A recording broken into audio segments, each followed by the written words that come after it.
স্বামী বিবেকানন্দের গল্প ভিক্ষার ঝুলি। একবার স্বামী বিবেকানন্দ তার ভারত ভ্রমণের সময় একটি ছোট গ্রামে পৌঁছালেন। গ্রামটি খুব দরিদ্র ছিল, কিন্তু সেখানকার মানুষের মন ছিল খুব খোলা। সেখানে তিনি একটি ছোট কুঁড়ে ঘরে আশ্রয় নিলেন। সন্ধে হতেই গ্রামের মানুষজন তার চারপাশে জড়ো হলো তার কথা শোনার জন্য। বিবেকানন্দ তাদের জীবনের দুঃখ কষ্টের কথা জিজ্ঞেস করলেন। একজন বৃদ্ধ কৃষক উঠে বললেন, স্বামীজি, আমাদের ভাগ্যে কেবল অভাব আর দুঃখ। ফসল ফলে না, পেটে খাবার জোটে না, আমাদের জীবনের কোনো অর্থ নেই। বিবেকানন্দ একটু হাসলেন। তিনি কোনো উপদেশ দিলেন না। পরের দিন সকালে তিনি সবাইকে ডেকে বললেন, আজ আমরা একটি কাজ করব। তোমরা সবাই তোমাদের বাড়ি থেকে একটি করে খালি থলে বা ঝুলি নিয়ে আসো। গ্রামের মানুষজন অবাক হলো। স্বামীজি কি বলতে চাইছেন? তবুও তারা তার কথা শুনল। যে যার বাড়ি থেকে ছোট বড় ছেঁড়া ফাটা থলে নিয়ে এলো। বিবেকানন্দ বললেন, এই থলেগুলো এখন তোমাদের ভিক্ষার ঝুলি।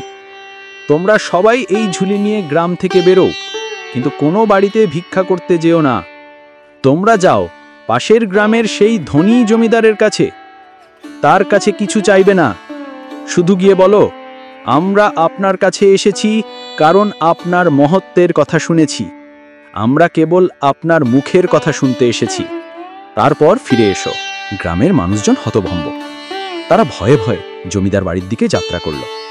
জমিদার তাদের দেখে অবাক। তিনি জিজ্ঞাসা করলেন, তোমরা কি চাও? গ্রামের মানুষজন স্বামীজির শেখানো কথা বলল। আমরা আপনার মহত্বের কথা শুনেছি, তাই আপনার মুখের কথা শুনতে এসেছি। জমিদার এমন সম্মান পেয়ে খুব খুশি হলেন। তিনি ভাবলেন, এই দরিদ্র মানুষগুলো তার কাছে কিছুই চায়নি। তিনি বললেন, তোমরা আমার কাছে কিছু চাইলে না কেন? আমি তোমাদের কি দিতে পারি? সবাই চুপ করে রইল। তখন একজন যুবক সাহস করে বললেন, স্বামীজি আমাদের বলেছেন কেবল আপনার মুখের কথা শুনতে, অন্য কিছু নয়। জমিদার তখন অবাক হয়ে বললেন, তোমাদের স্বামীজি খুব জ্ঞানী। তোমরা ফিরে যাও আর স্বামীজিকে বলো আমি তার কাছে যেতে চাই। তারা ফিরে এলো। স্বামীজি তাদের অপেক্ষা করছিলেন। তারা তাকে পুরো ঘটনা শোনালো। স্বামীজি বললেন, তোমরা এখন সেই জমিদারের কাছে আবার যাও, এবার এই থলেগুলো নিয়ে, কিন্তু কোনো কিছু চাইবে না। শুধু গিয়ে বলো, আপনি আমাদের মহত্বের কথা বলেছিলেন, তাই আমরা কৃতজ্ঞতা প্রকাশ করতে এসেছি। তারা আবারও গেল। এবার জমিদার তাদের দেখে আরো বেশি বিস্মিত হলেন। তিনি বুঝতে পারলেন এই মানুষগুলো সত্যিই কিছু চায় না। তিনি তাদের বললেন, তোমরা আর কতবার আসবে? এবার বলো তোমাদের কি চাই? গ্রামের মানুষজন আবার চুপ করে রইল। এবার জমিদার নিজেই বললেন, আমি তোমাদের এই খালি থলেগুলো দেখতে পাচ্ছি, তোমরা এগুলো কেন নিয়ে এসেছ? যুবকটি বললেন, স্বামীজি বলেছেন আমাদের এই ভিক্ষার ঝুলি আমাদের জীবনের অভাবের প্রতীক।